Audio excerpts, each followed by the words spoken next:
Russians, prepare yourselves urgently. Darkness and cold are creeping up on Russia. Russia will never forget this winter. Every new strike on Ukraine's energy sector now results in harsh retribution from the Ukrainian Armed Forces. Ukraine's response is becoming more and more powerful. What the Kremlin was afraid to even imagine is becoming a reality. All the details coming up. More and more Russian cities are plunging into darkness. If Russians attack Ukraine's energy system, Ukraine will attack Russia's. The Ukrainian authorities warned about this, and the defense forces have demonstrated it clearly. The roof was blown off.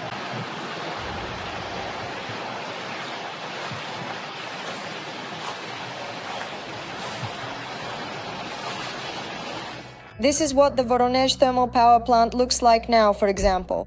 It was attacked on November 9th. Reports say there were at least 3 direct hits. After the explosions, part of the city was left without electricity. Voronezh is quite a significant city. Voronezh has a lot of enterprises that operate there, including electronics manufacturers. There are also aviation and military enterprises there. This is exactly the difference between Russian and Ukrainian strikes on the energy system. In addition to a deserved response, the goal of the Ukrainian defenders is to plunge into darkness those energy infrastructure facilities that support the operation of the Russian defense industry. It has a dual purpose. First, to really show Russia that not only can they do it, but we can also respond in kind to certain things. And indeed, to try to stop their machine and to weaken and undermine the military-industrial complex that is actively working against us in this war. I think this trend will continue. At first glance, it may seem like just pecking away at the liver of the Russian energy system, but gradually, various elements of the infrastructure will be knocked out. At first, it might seem pointless, just satisfying that somewhere in Belgorod or Voronezh people had to sit without electricity. But let's think about it. In some ways, the configuration of the Russian energy system might be similar to ours, in the sense that the same power lines can supply not only the residential sector, but also, for example, industry and railway transport. That's why none of these attacks are random. The goal is not just to respond, but to respond painfully so that the facilities supplying power to the military-industrial enterprises of the aggressor country cannot fuel the Kremlin's ambitions. When various elements of the integrity of the Russian energy system are gradually undermined, it primarily means that somewhere a train carrying something the Russists need for the war will stop, or there will be rolling blackouts at a factory producing important products for Russia. And according to experts, not all such enterprises are located deep in the rear. Many facilities are located not far from the Ukrainian border. For example, strategic Tu-95 MS bombers are repaired in Taganrog. And one of the manufacturers of components for the Russian missile program, specifically solid fuel for the Iskanders, is located just 150 kilometers from the border with Ukraine. Plunging them into electrical darkness is quite possible. There are undoubtedly such important facilities for the Russian military-industrial complex in the Moscow region as well. And not just there, even in Moscow itself. I think the psychological effect of plunging Moscow into darkness would be much more effective than just shutting down a few factories. Because it's precisely this main mass, what do they call it, office plankton, that lives off the regions. Finally, even they will realize that something is happening and that something needs to be done. In this way, Ukraine will kill not 2 but 3 birds with 1 stone at once. A just response, paralyzing Russian military-industrial facilities and exerting psychological pressure on the Kremlin. Sounds like the perfect target for the next blackout. Pokrovsk is ablaze in the armed forces of Ukraine and is tearing the enemy to shreds. While Russian propaganda raves about victories, our fighters are methodically destroying the occupiers one by one. The real footage from the front line will surprise you. See what is actually happening and what the Kremlin is keeping silent about. Watch. Pokrovsk is on the brink. Fighting is ongoing there without pause, and the Russians are shelling the city with every weapon they have. Ukraine's defense forces are holding on to the high-rise district. It is precisely the use of high-rise buildings that allows Ukraine's defense forces to significantly improve their tactical positions. At the same time, the intensity of strikes on the positions of Ukraine's defense forces in the Pokrovsk direction using glide bombs reaches up to 200 to 300 per day. In addition, the occupiers' tactics involve so-called combined attacks, meaning they use both glide bombs and accordingly heavy flamethrower systems. It is reported that the defense forces managed to loosen the enemy's encirclement in the area of the Pokrovsk pocket, which allowed Ukrainian defenders to catch their breath. Logistics are in place. Ukraine's defense forces are conducting active combat operations, not allowing the occupiers to gain a foothold on the outskirts of this settlement. The situation in the Pokrovsk direction is difficult, but at the moment, Ukraine's defense forces are carrying out stabilization measures to prevent further advances by Russian occupation troops. Siersky reports that Russia has transferred 150,000 troops and plans to encircle Pokrovsk and neighboring towns. In parallel with Pokrovsk, the occupiers are sharply intensifying combat operations in the Lyman direction. There, the enemy's grouping numbers about 90,000 personnel. So, as we can see, they are trying to attack in several directions at once in order to seize the territories of Donetsk region that are controlled by Ukraine's defense forces. But how many Russians will die for these cities doesn't really bother the bunker grandpa. But a Russian blogger still decided to speak out. And For just 2 small towns, Russia has already killed 80 to 100,000 of its own soldiers. Russia killed them. I repeat, it wasn't Ukraine that killed them, it was Russia. well, of course, who cares about those 100,000 people, right? Putin surely knows what he's doing. Or does he just not care at all?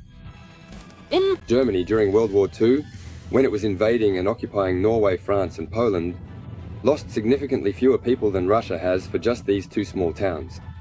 The commander-in-chief of the armed forces has reported that Russia is preparing a final maneuver aimed at capturing the entire Donetsk region.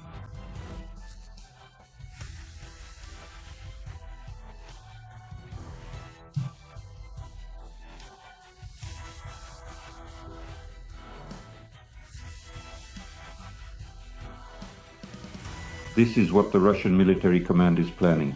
So both the fighting near Pokrovsk and accordingly are undermining the efforts of the Russian occupation army to take control of areas in the Donetsk region at this moment. Nevertheless, Z channels are publishing videos of Russian soldiers entering Pokrovsk. Strangely enough, after 4 years of war, in this case, they are thanking the fog.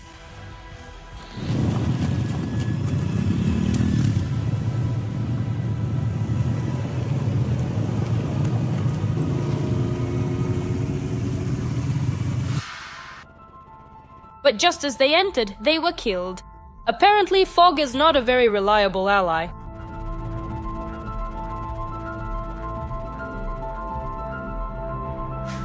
Ukrainian soldiers are not giving an inch to the Russians and are eliminating them one by one.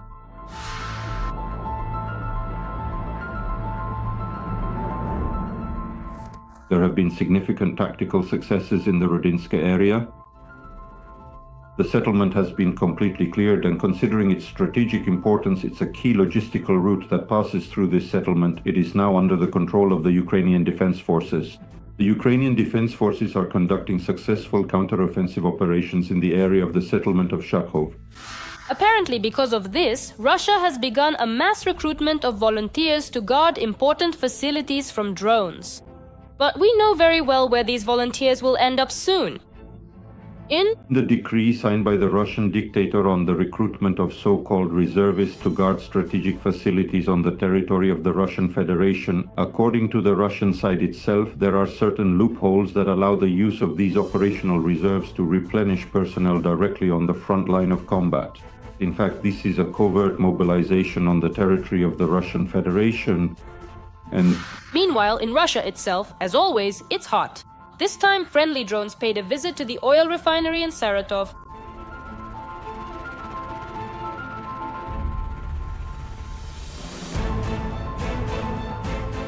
Envy and silence, as they say.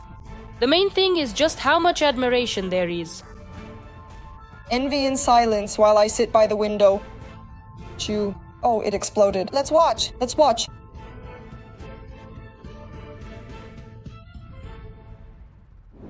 Every voice matters. Join our community, support independent journalism and help us bring you the truth from Ukraine.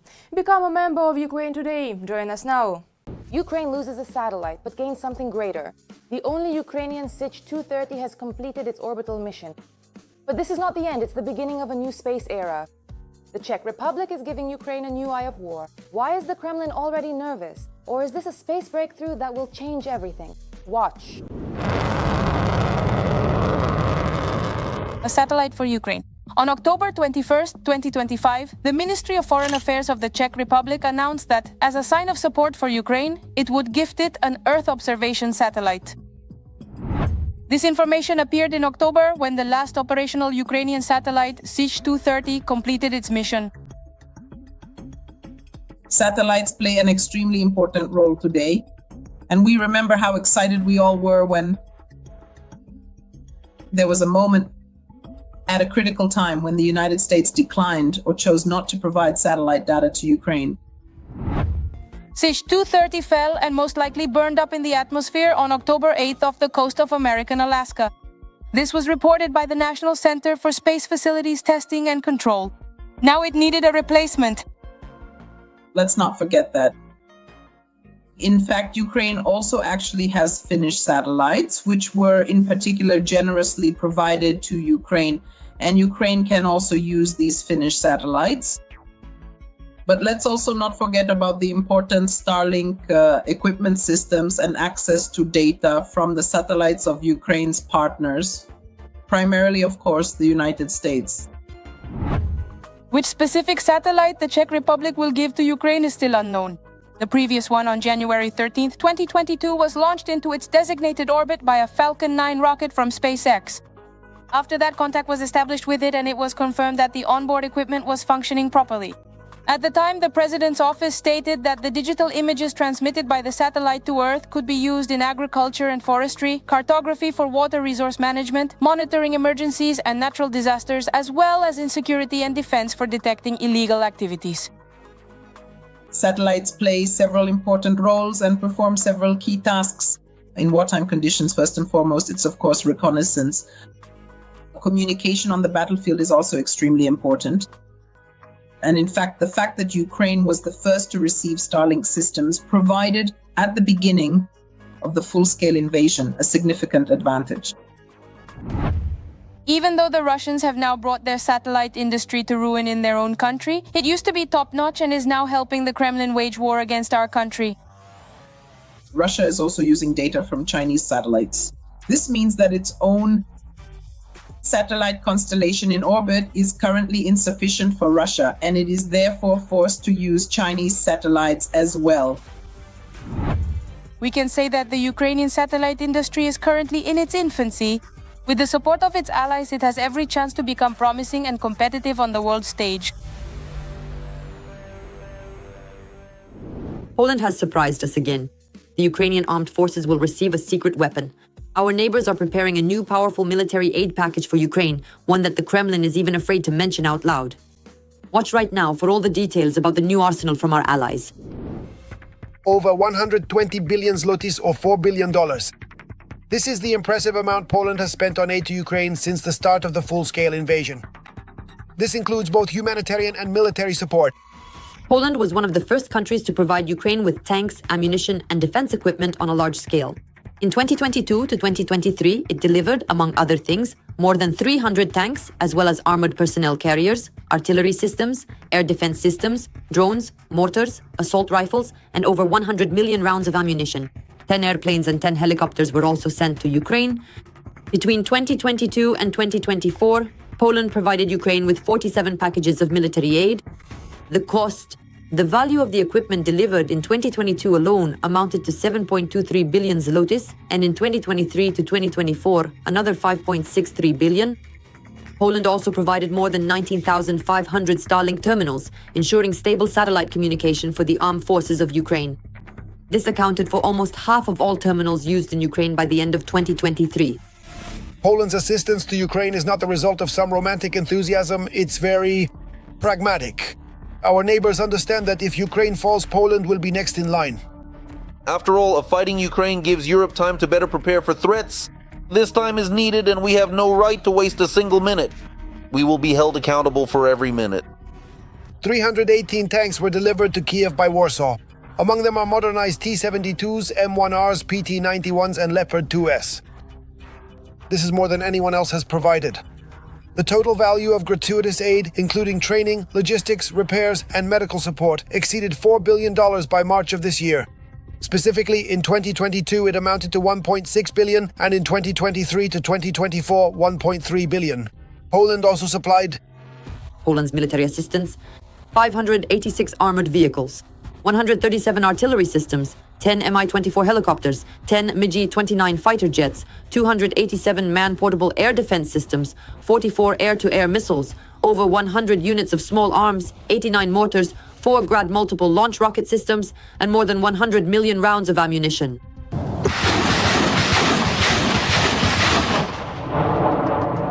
In addition to gratuitous aid, in just 2022 to 2023, Ukraine purchased weapons from Poland worth more than 2.2 billion euros.